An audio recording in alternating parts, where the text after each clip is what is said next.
नमस्कार दोस्तों, स्वागत है आपका हमारे आज की क्वाइज नंबर 10 में। और आज हम भारतीय राजनीति की क्षेत्र परिषद के पार्ट 1 में कुछ महत्वपूर्ण क्वेश्चनों के बारे में बात करने वाले हैं। क्षेत्रीय परिषद को कितने भागों में बांटा गया, कितने मुख्यालय है और कौन-कौन सी जगह पर मुख्यालय है और किस अधिनियम के तहत इसकी स्थापना की गई थी। तो चलिए ज़्यादा समय न लेते अपने वीडियो स्टार्ट करते हैं। सबसे पहले हम बात करते हैं कि जो विधायी परिषद है उसको कितने क्षेत्रीय परिषद है उसको कितने भागों में बांटा गया है। तो जो क्षेत्रीय परिषद है दोस्तों, उसको 5 भागों में विभाजित किया गया है। कौन-कौन से पार्ट है? सबसे पहला है उत्तरी क्षेत्रीय परिषद, दूसरा मध्य क्षेत्रीय, एक पूर्वी क्षेत्रीय, एक पश्चिमी और एक दक्षिण। उत्तर-दक्षिण, पूर्व-पश्चिम और मध्य क्षेत्रीय, इनको 5 भागों में बांटा गया है। उत्तर क्षेत्रीय परिषद है उसमें हरियाणा, हिमाचल, पंजाब, राजस्थान और राष्ट्रीय राजधानी नई दिल्ली और संघ राज्य क्षेत्र चंडीगढ़, जम्मू कश्मीर और लद्दाख को शामिल किया गया है। उसके बाद हम बात करते हैं मध्य क्षेत्रीय परिषद में छत्तीसगढ़, उत्तराखंड, उत्तर प्रदेश और मध्य प्रदेश राज्य को शामिल किया गया है। पूर्वी क्षेत्रीय परिषद है इसमें बिहार, झारखंड, उड़ीसा और पश्चिम बंगाल राज्य को शामिल किया गया है।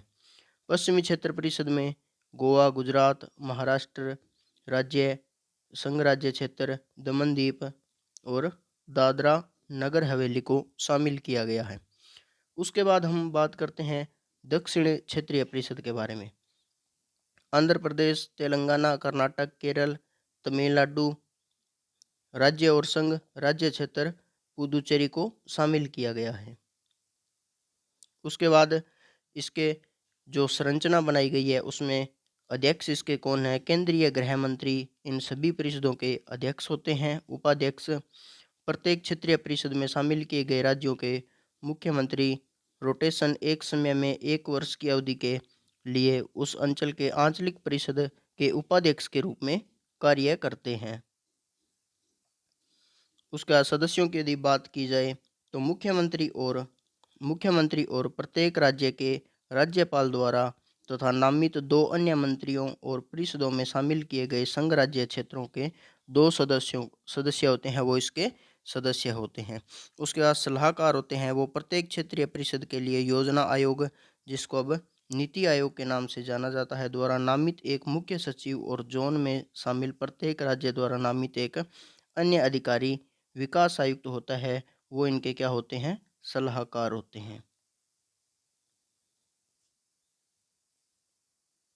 अब उसके बाद इसका जो उद्देश्य था वो क्या था दोस्तों?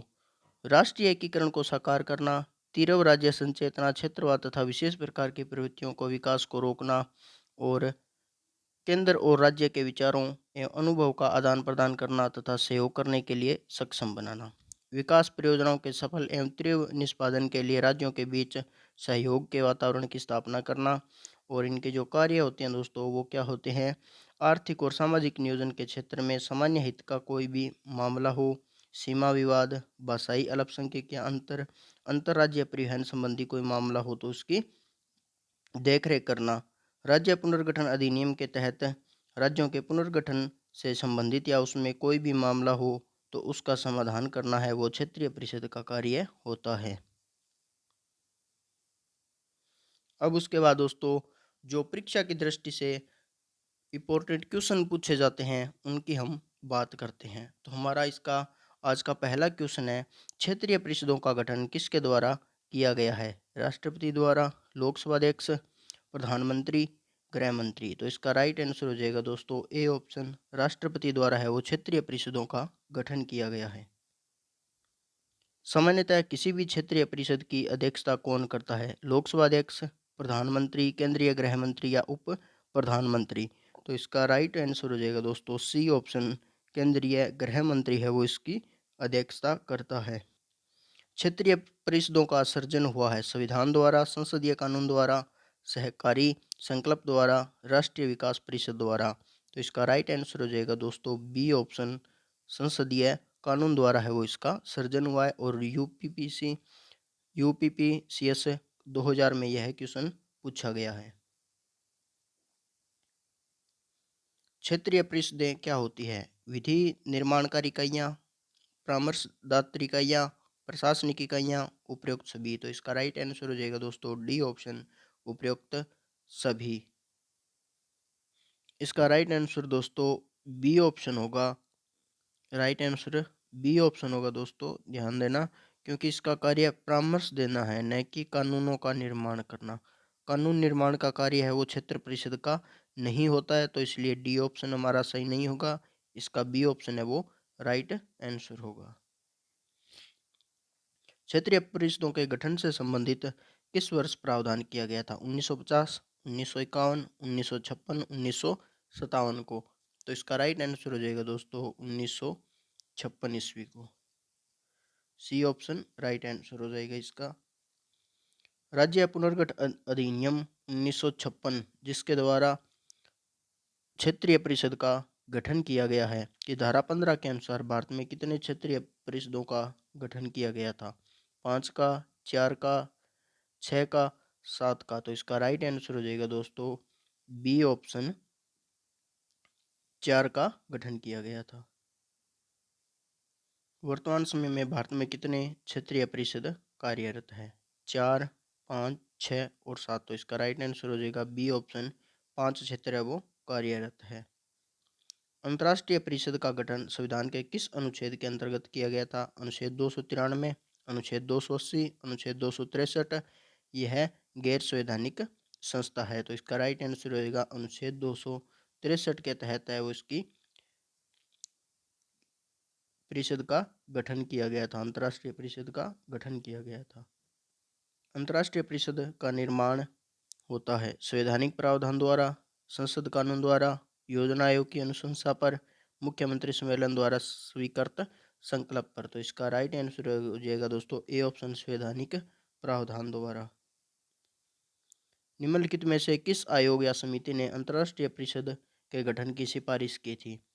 राजनार आयोग, फजल अली आयोग, स्वर्ण सिंह समिति, सहकारिया आयोग। तो इसका राइट आंसर होगा दोस्तों डी ऑप्शन, सहकारिया आयोग द्वारा है वो आयोग या इस समिति को अंतर्राष्ट्रीय परिषद के गठन की सिफारिश की गई थी। सहकारिया कमीशन द्वारा प्रस्तुत की गई अंतर्राष्ट्रीय परिषद का गठन संविधान के किस धारा के अंतर्गत किया गया था? अनुच्छेद 236, अनुच्छेद 263, अनुच्छेद 352, अनुच्छेद 370। तो इसका राइट आंसर हो जाएगा दोस्तों अनुच्छेद 263 के तहत इसका गठन किया गया था या सिफारिश की गई थी।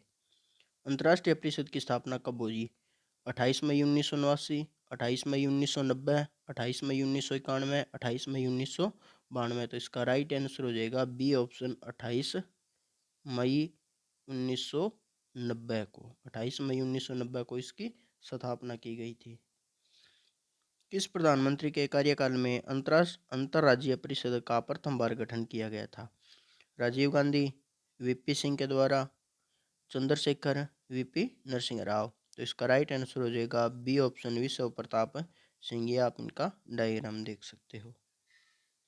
अंतर्राज्यीय परिषद की 7वीं बैठक में महत्वपूर्ण निर्णय लिया गया था। राज्यपाल सक्रिय राजनीति में न लौटे, राज्यपाल दूसरे कार्यालय के पात्र न हो, राज्यपाल की नियुक्ति गृह मंत्री करें, राज्यपाल निर्वाचित हो। तो इसका राइट आंसर था ए ऑप्शन, राज्यपाल सक्रिय राजनीति में न बैठे। ए ऑप्शन इसका राइट आंसर हो जाएगा।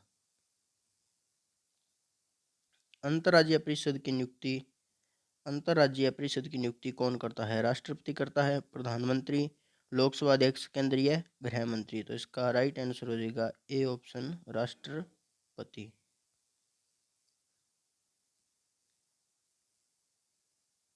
निम्नलिखित में से किसे सुपर कैबिनेट की संज्ञा दी गई है? क्षेत्रीय परिषद, अंतर्राज्यीय परिषद, राष्ट्रीय विकास परिषद, योजना आयोग। तो इसका राइट आंसर हो जाएगा डी ऑप्शन, योजना आयोग।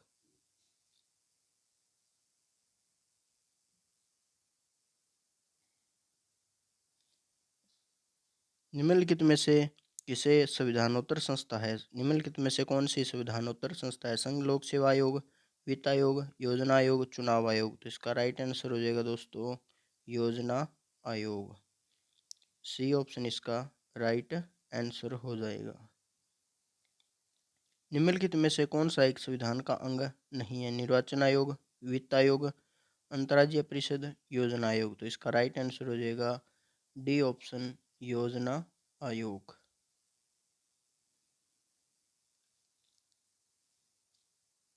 संविधान के बहिरंग में उपस्थित एकात्मक तत्वों का उदाहरण है। राज्यपालों की नियुक्ति, योजना आयोग, निर्वाचन आयोग, अखिल भारतीय सेवाएं। तो इसका राइट आंसर हो जाएगा दोस्तों बी ऑप्शन, योजनाएं आयोग। इसका एक एकात्मक तत्वों का उदाहरण है।